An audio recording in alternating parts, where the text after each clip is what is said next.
Cyberse monsters are effectively synonymous with Link monsters and Link summoning. Because of their almost unilateral dominance over such a powerful mechanic, Cyberse monsters have seen some of the most meta play out of any other archetype in the game for reasons ranging from generic utility to dedicated strategies. In this list, we'll discuss the best Cyberse monsters currently in the game and explain why they're such incredible cards. And rolling to number 10 is Linkuriboh, a Link 1 monster that requires one level 1 monster as a material. It has the simplest effect that, when your opponent's monster declares an attack, it allows you to tribute Linkuriboh to reduce that monster's attack to 0 until the end of the turn. You can also tribute a level 1 monster you control while Linkuriboh's in your graveyard to special summon it, but you can only summon it once per turn.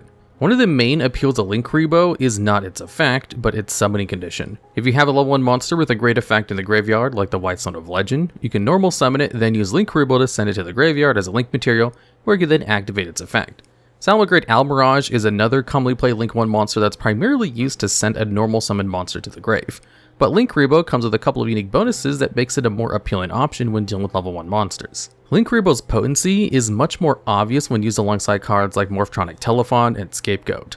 In the case of Telephon, the ability to tribute level 1 monster you control to special summon Linko from the graveyard allows you to generate multiple bodies on the field once the Telephon loop is established.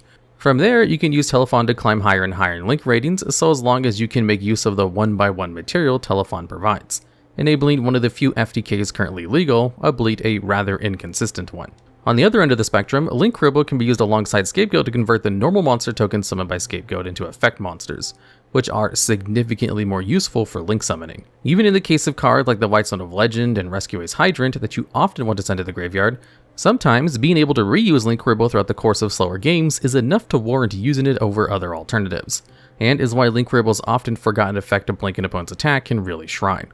Linkuriboh's repeatability and generic usability have allowed it to see play over the years in a variety of decks for a variety of reasons, solidifying its spot on this list. And swimming to number 9, we have Marincess Sea Angel, a Link 1 water monster that can simply add any Marincess spell from your deck to your hand on Link Summon. However, you can only Link Summon this card once per turn. As one of the big 3 Cyberse decks, one of the main appeals of Marincess over the others is its ability to play staggering amounts of non-engine staples alongside a resilient engine, with built-in outs to precarious situations.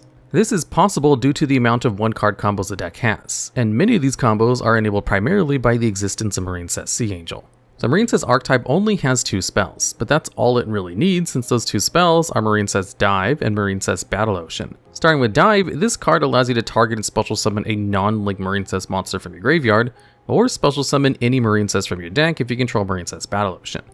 The only downside of this combination of Monster Reborn and Emergency Teleport is that it locks into only summoning water monsters for the rest of the turn, something that Marincess decks don't mind at all. Marincess Battle Ocean, on the other hand, enables the deck's unique gimmick of equipping Marincess Link monsters from your graveyard to Marincess in the extra monster zone to recycle certain graveyard effects and power up your boss monster. Marincess Sea Angel's ability to search these 2 incredible spell cards is the linchpin that keeps the entire Marincess strategy, as it's currently played, afloat. However, constantly being locked into water monsters severely limits the power Marincess as a Cyberse type deck, preventing it from ranking any higher on this list. And leaping into number 8 is Salamangreat Gazelle, a level 3 fire monster that can special summon itself from your hand if a different Salamangreat monster is sent to your graveyard. On normal or special summon, Gazelle allows you to send any Salamangreat card from your deck to the graveyard except itself, and each of its effects have a hard once per turn. While at first glance, Salamangreat Gazelle might look like any other Cyberse Link extender, it becomes obvious that Gazelle is a cut above the rest once you place it within the context of Salamangreat. Many of Salamangreat's monsters have valuable effects in the graveyard, and Salamangreat Sunlight Wolf can recover any Salamangreat card and fire monster from your graveyard depending on the conditions of the field and its summon. The typical Salamangreat combo involving Gazelle sends a Salamangreat card, typically Rage, to later recover with Sunlight Wolf. Being a level 3 monster also makes Gazelle a prime material for Exceed summoning Salamangreat Mirage Stallion, which can both summon a Salamangreat monster from your deck and bounce an opponent's monster when it uses a Link material for a Salamangreat Link monster. These factors all resulted in Salamangreat's shared dominance during their fan favorite Toss format of 2019, with Gazelle as the deck's primary playmaker. Gazelle was limited to 1 to rein in the power of Salamangreat, which is where it remained until the most recent September 25th Forbidden and Limited list, where it finally returned back to 3. This occurred alongside the release of new Salamangreat support that updated and modernized the deck. Though nowadays, Gazelle's effects are less crazy and more just standard in comparison to the rest of competitive Yu-Gi-Oh! And smiling sinisterly at number 7 is Knightmare Corruptor Iblee, a level 2 monster with 3 effects. First, while Iblee is face up on your field, you cannot special summon monsters except link monsters. This is used primarily alongside its second effect where, if Iblee is sent from its owner's field to the graveyard, it can special summon itself to your opponent's field in defense position. Iblee also has an often unused effect upon normal summon that allows you to target a link monster in your graveyard and special summon it so that it points to Iblee, but that monster's effects are negated and its attack is changed to 0.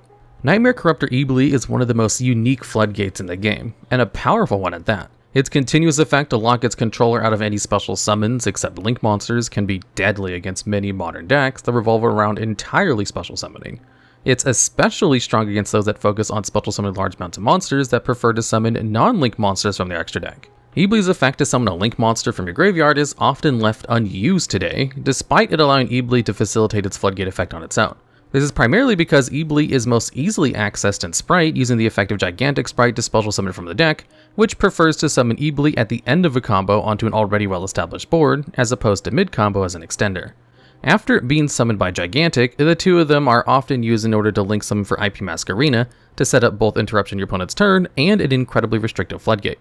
While Iblee has existed since 2018 and has seen scattered amounts of play since release, it saw a massive resurgence during the recent Kashtira format as an easy way to prevent your opponent from summoning their Kashtira monsters. This is because most Kashtira monsters either require you to control no monsters in order to summon, Kashtira's birth effect normal summon without tribute, or 2 tributes to tribute summon due to being high level 7. Out of fear of being Iblee locked, Kashtira pilots began to play cards like Linkuriboh and Donner Dagger for Hire, which can be used to get rid of Iblee and clear up your field, even if they don't play Iblee themselves. This is why you'll sometimes see a Linkuriboh in the extra deck as seemingly random decks that don't play any Cyberse monsters.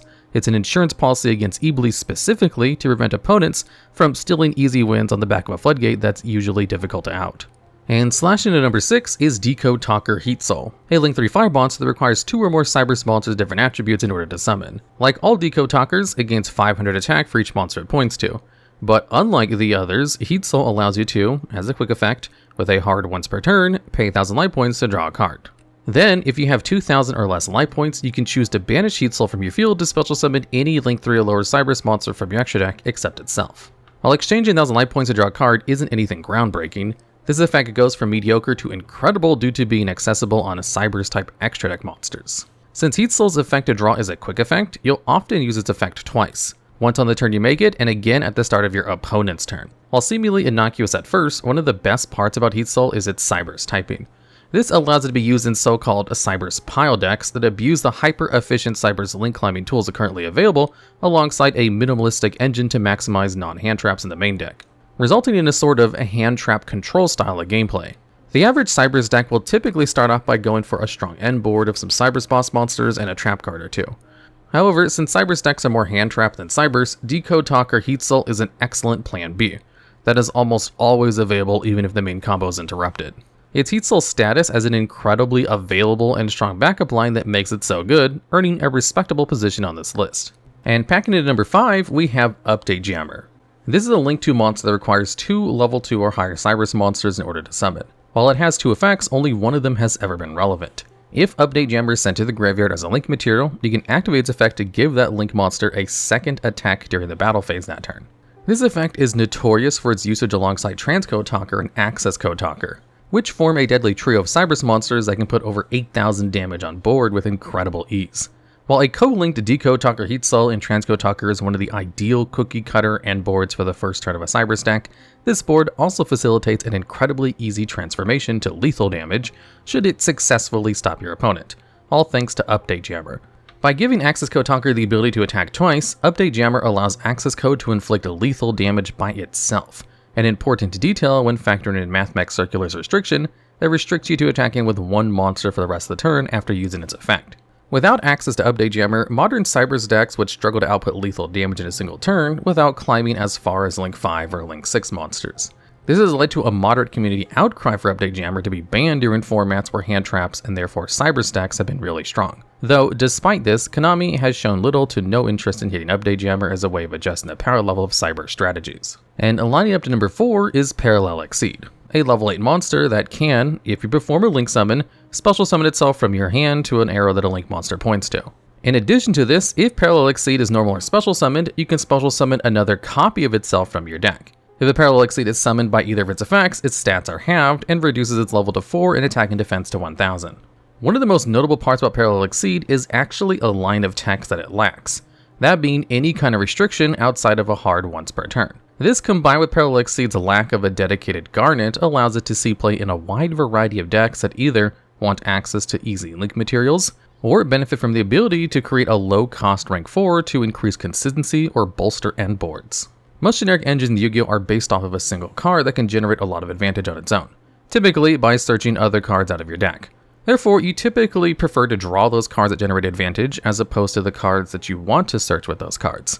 In contrast to most engines, Parallel Exceed circumvents this conundrum entirely by synergizing with additional copies of itself, turning every copy of Exceed into both a starter and an extender. While this makes Exceed great in a lot of decks, the most notable application of Parallel Exceed is its homecoming of the Cyberse type, where it streamlines and supports hands through interruption and turns any normal summonable hand trap into a full Cyberse combo.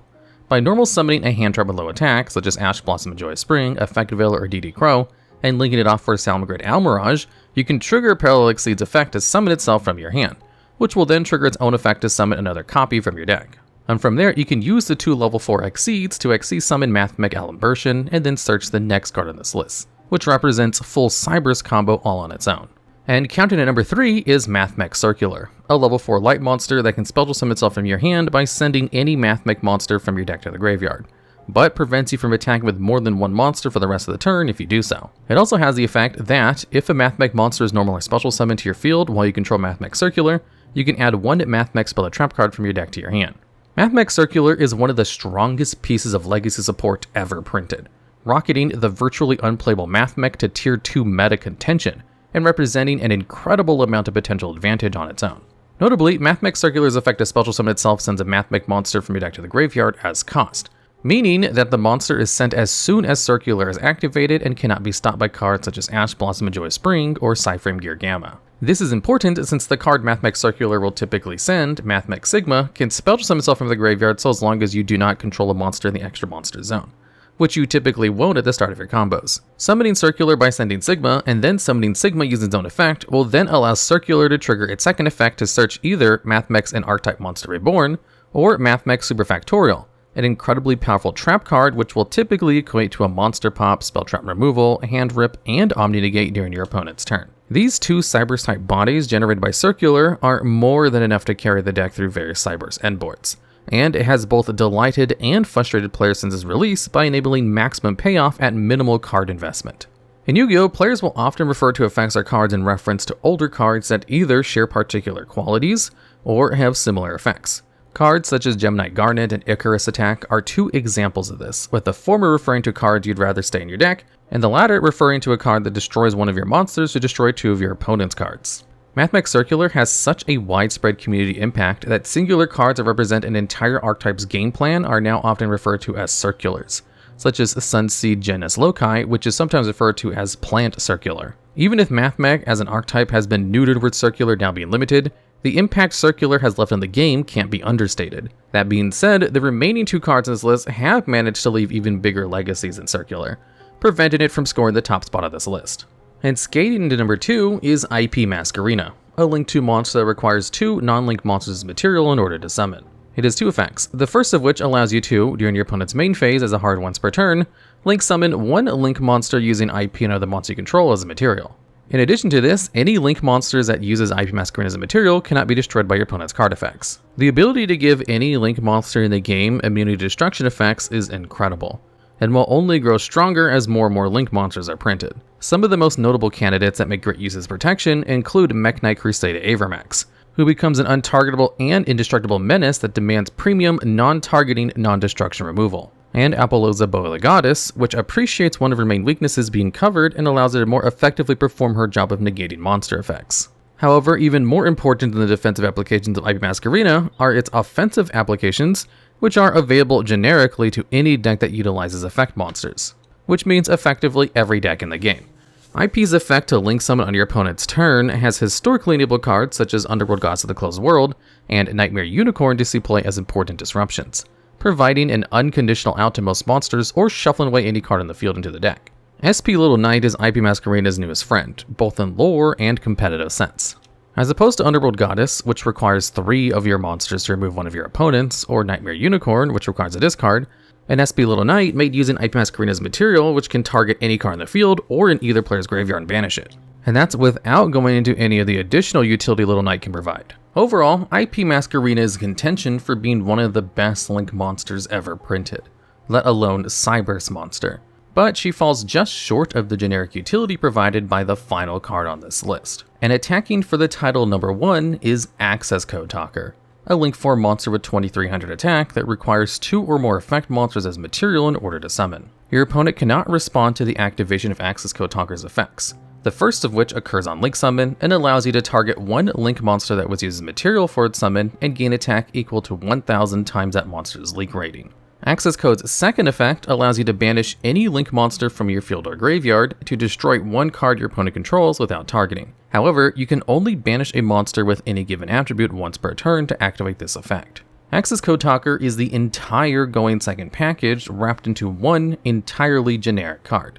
The utility of clearing your opponent's field with its non-targeting destruction prior to attacking is what pushes Accesscode over the edge compared to the other high-attack Link bosses, such as Mech Knight Crusader Avermax and Borosword Dragon, that Accesscode effectively replaced. This allows Accesscode to eliminate imminent and latent threats alike, preparing a swift and uninterrupted battle phase to spell the end of the game. Since Accesscode Talker is entirely generic and does not restrict you in any way, it's seen play in all kinds of decks ever since its release. From Cyberse decks to decks like Traptrix and Sky Striker, Accesscode has been almost omnipresent in all but the most recent of meta decks. In fact, Accesscode's non-targeting destruction is so powerful and easily accessible that even some runic combo decks, which almost completely forego access to the battle phase, consider Accesscode as an option simply for its ability to clear the field and end the game in grind games. Accesscode Talker will typically follow up a Link 3, such as Knightmare Unicorn, Transcode Talker, or Exceed the Pendulum, in order to bring its attack stat up to a remarkable 5300, more than enough to beat over most destruction immune monsters, and over half of the starting life points of the total 8000. The remaining 2700 necessary to inflict lethal damage can easily be covered by other bosses, such as Baronne de Fleur, or by giving Accesscode a second attack using the effect of Update Jammer. Regardless of where the remaining attack comes from, the fact remains. So long as it remains legal, Accesscode Talker is the premier OTK machine, and by far the best Cyberse monster in the game. Alright, and that's the list. If there's any other incredible Cyberse cards we may have missed, or if you have any ideas for future videos just like this one, please let us know down in the comments below.